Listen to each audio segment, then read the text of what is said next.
It's only in recent times that people in public housing are getting a say in the planning of their accommodation. According to a new Public Tenants Advisory Council, a feeling predominated that people who lived in public houses and flats were lucky to have a roof over their head at all, and certainly did not need to have any say in the organisation of that accommodation. Today, the Newcastle Regional Public Tenants Advisory Council held its inaugural meeting. The council is somewhat of a milestone, showing just how much things have changed. This council, which is made up of representatives from Newcastle's 14 tenant groups, has operated previously in an interim capacity. But today everything was official. Their task will be to continue to ensure that the state government listens to public housing tenants. The old concept of the department and them versus us is now a thing of the past, and the public tenants can now have a greater say in the quality of their life, the quality of their housing.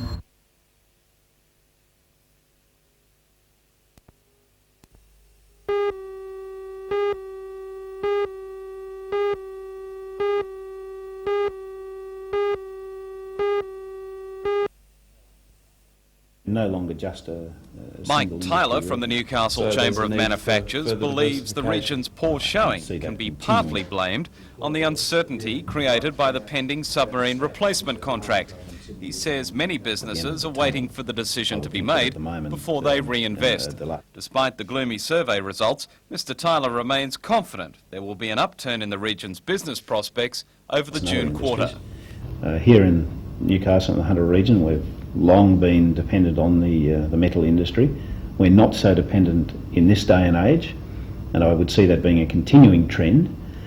So I wouldn't suggest for a moment that the fact the metal industry results have been less than favourable give us any cause for great alarm. We need a strong, viable metal industry in this region, but at the same time we have food processing, we've got the wine industry, we've got tourism, textiles, clothing. We're no longer just a single industry region. So there's a need for further diversification? I can see that continuing on, and the further we go, I would see that diversification being a continuing trend.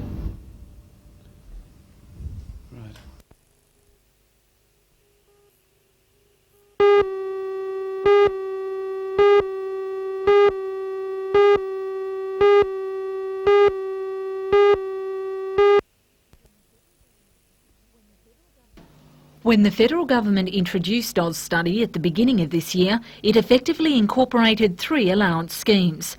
Now under one umbrella is the Tertiary Education Assistance Scheme, formerly known as TEAS, the Adult Secondary Education Assistance Scheme, ASIS, and the Secondary Allowance Scheme under SAS.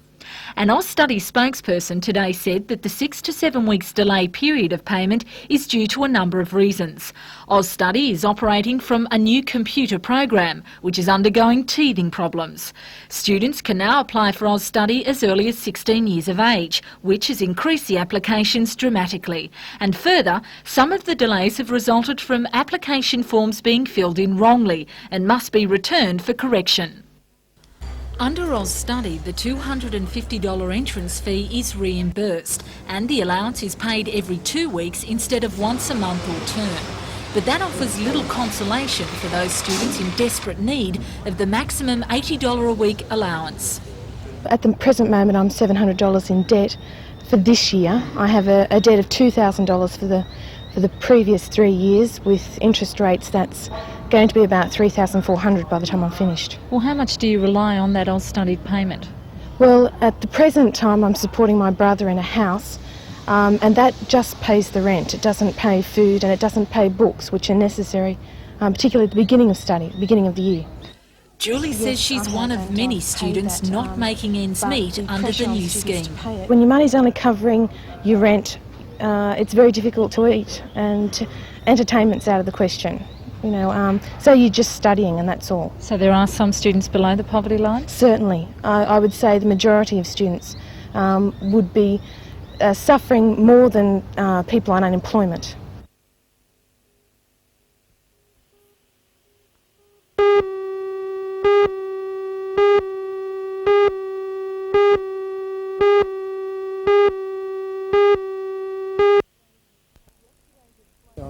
Yesterday's explosion and fire in the Dusthouse building has stopped all ship loading at the terminal. The Grain Handling Authority says loading will be partially resumed tomorrow and should be back in full swing by Friday. The GHA says it's determined to establish the cause of the explosion as soon as possible. Officers from the Department of Industrial Relations have begun investigations into the blast and will compile a report. The fire was limited to 3 storage bins, which are used to collect dust before the grain is loaded onto trucks. No one was seriously hurt in the explosion.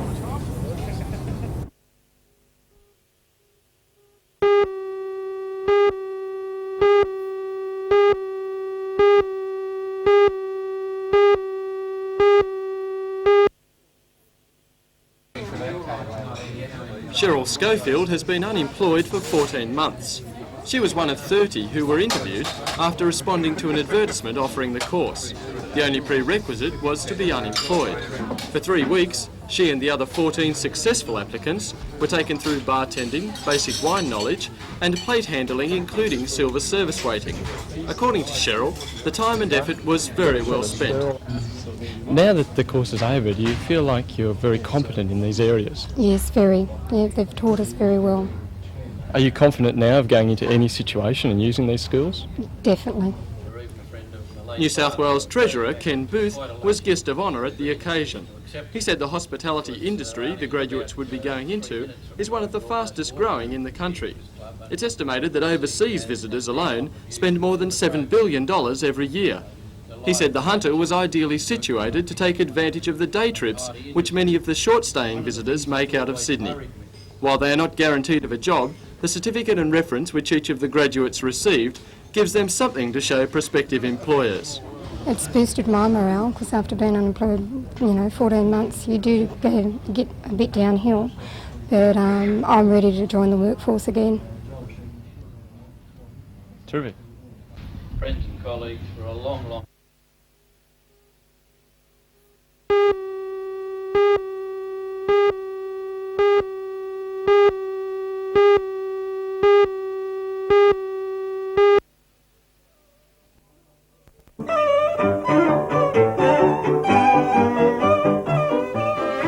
This is how many of these beautiful old vehicles were found. Discarded, rusting and seemingly hopeless cases. But then enthusiasts found them and recognised their potential. Hundreds of hours' work and thousands of dollars later, these are the results. One of the oldest cars of the 167-strong rally is this 1910 French Berlier Lion. Bruce Tudgy from Gunnedah restored the car 20 years ago. Now he says it all needs to be done again. So what inspires this kind of devotion? The opportunity came to get the 1910, well, to grasp it with both hands. Because I think something when you start off with nothing many years ago, you never lose the attraction for them, and never lose the urge to own one. These old treasures will be out and about over the weekend in Newcastle and the Upper Hunter engaged in rallies. But if you'd like to see them close up, they'll be here at the Woolshed on Friday, Saturday and Sunday nights after 5:30.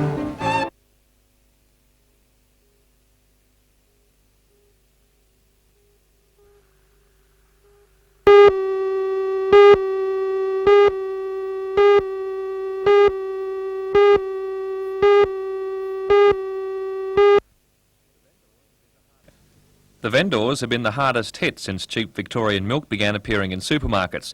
The milk trade war has meant that milkos have not been able to compete in the marketplace and have begun losing customers quickly. 150 vendors met at Hexham this morning and voted to drop the price of their milk to almost the same as the supermarkets.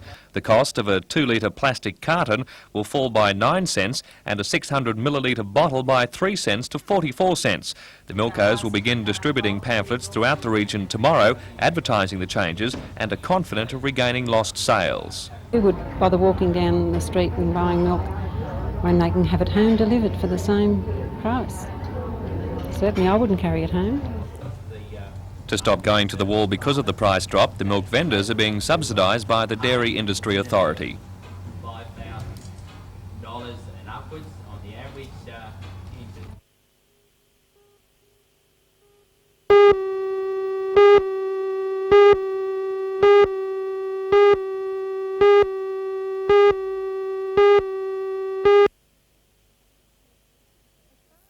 year for. As far as the Department of Health is concerned, Heart Food Festival is yet another giant public awareness campaign, encouraging all Australians to lead healthier lifestyles. Across the region in major shopping centres, advice and information booths have been set up, and tastings will allow some of the more experienced connoisseurs to try a few new recipes. For the next 2 weeks, community health workers will be encouraging people to have blood pressure tests and check their cholesterol levels. The results will be gathered to help gain information about the overall health patterns of the region. But it's the focus on food that will play a major part in the festival. We're keen that people understand that heart food is something that's cheap and affordable, that it's very tasty and it's very healthy and interesting as well. And that people don't necessarily have to change their diets in a huge way, but in fact there are a number of things that they can add into their diet that makes it more interesting, makes it more tasty, and in fact contributes to their health. One local area where lifestyles have been questioned is the coalfields. Last year, the results of a survey claimed that residents from that area had the highest incidence of heart disease in the state, and measures have since been taken to reduce those alarming results. The community health team has always been interested in health promotion and doing what they can to prevent disease, but in particular the Healthy Heart Project was established to concentrate solely on preventing heart disease. And has it worked? I think it'll be a long time before we'll see whether or not the efforts have been successful. I think changing people's lifestyles is something that will take 5, 10, maybe 15, 20 years. Well, for the next 2 weeks there's a lot happening in this region. What are you asking people to do over the...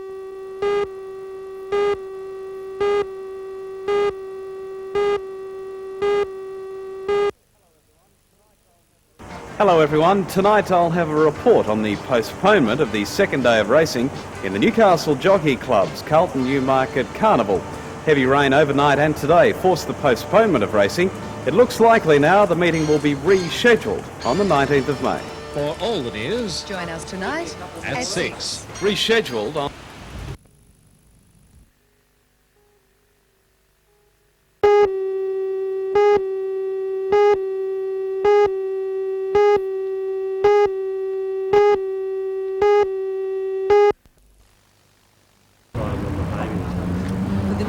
Out of Workers Secretary Chris Dodd. It's what will be ignored by the politicians in the run-up to the July 11th poll that is the greatest concern. From the point of view of the Newcastle Out of Workers, he says the axing of the CEP program and the cut of the dole for under-18s will hit the unemployed hard. I think that the sorts of solutions to help the unemployed don't fit well with the sorts of demands the international money market's putting on the Australian economy, and that both political parties seem to be responding to. So you're fearful that the unemployed will be the losers again? Yes, very much so, very much so.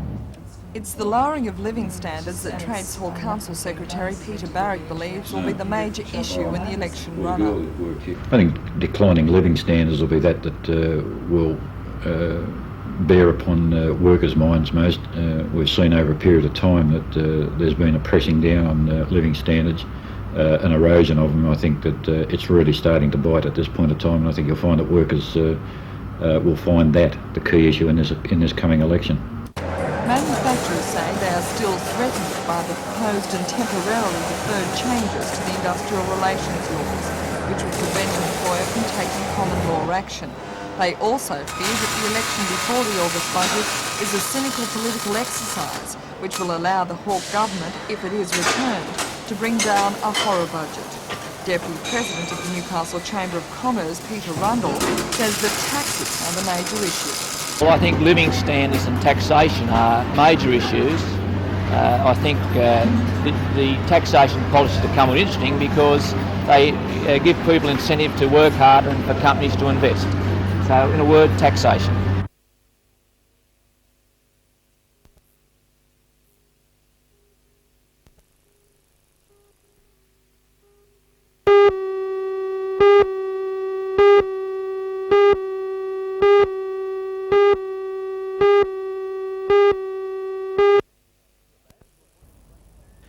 The bans were put in place late yesterday after the worker received his notice. They were lifted at 3 o'clock this afternoon, just before discussions between the management and the union took place. The Grain Handling Authority says it dismissed the man after he'd recorded 360 days absent both with and without pay in the last 8 years. The authority says the Newcastle sacking came after many meetings with the worker and lengthy consultation. Work at the terminal has been cut back from 3 shifts to 2 recently. Average weekly earnings of an AWU member have gone from $810 to $520 a week, as the authority adjusts to the difficulty being experienced in the grain industry. Late this afternoon, an AWU delegate said unloading of rail trucks will continue tonight, but staff shortages mean that shiploading will be interrupted. He said the case of the dismissed worker would go before the local industrial commission in the near future.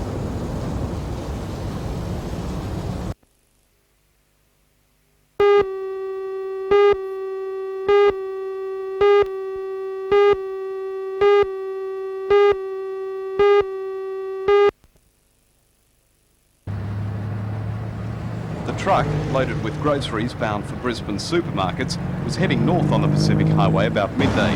Police say the driver lost control around a right-hand bend about 5 kilometres south of Swansea. The truck ended up flat on its back, the cabin crushed, and the driver able to crawl away from the wreckage with only minor injuries.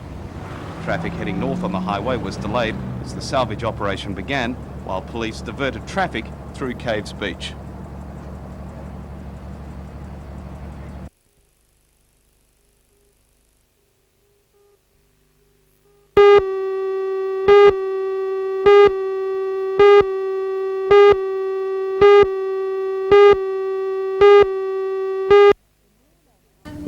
The Maryland Childcare Centre first opened its doors in November 1986, and since that time there has been a steady flow of parents wishing to enrol their offspring. The centre has a priority system, with children from single-parent families getting first option. It also caters heavily for families with both parents working. The centre can cope with 40 children at a time, and currently caters for 70 families because not all the children go each day. Already more than 40 people are on the waiting list, hoping to get a place at the centre as soon as possible. Today, State Treasurer Ken Booth and Newcastle Lord Mayor John McNaughton were on hand for the official opening. The centre was funded by the federal and state governments and is now owned by Newcastle City Council. After the ribbon-cutting ceremony, the masses of people who had turned up to witness the event flooded into the centre to enjoy a fundraising fete. Officialdom quickly gave way to chocolate crackles, face painting and soppy sponge throwing. Thank goodness for that.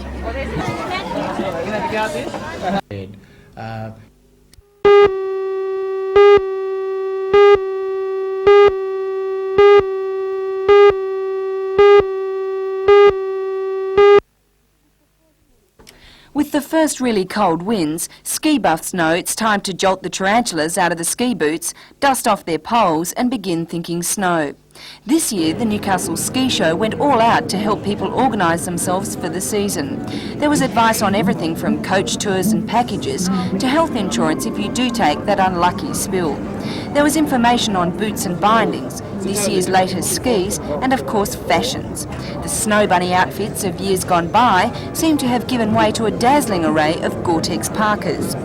For the faint-hearted who don't fancy launching themselves down the side of a mountain, the Australian Himalayan expedition was happy to extol the virtues of cross-country skiing. Cross-country is a relatively inexpensive sport. There are no day tickets to purchase and kitting out is far cheaper than for regular skiing.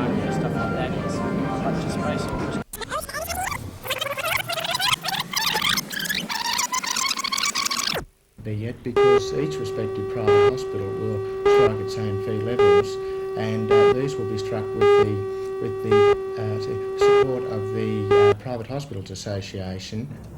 170 sub-juniors aged between 10 and 17 travelled to Toukley for the 36-hole two-day competition.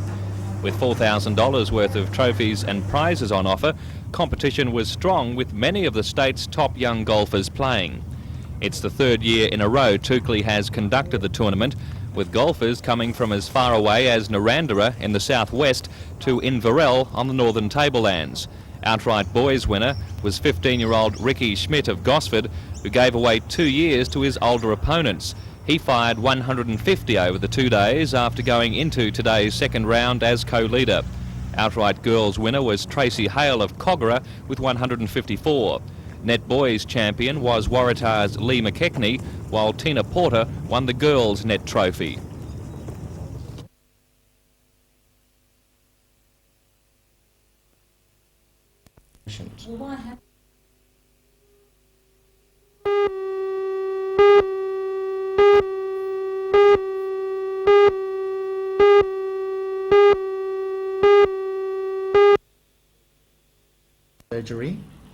Surgery and obstetrics, medical and psychiatric and nursing home type patients, and the bed rate will come down accordingly for each of those classifications.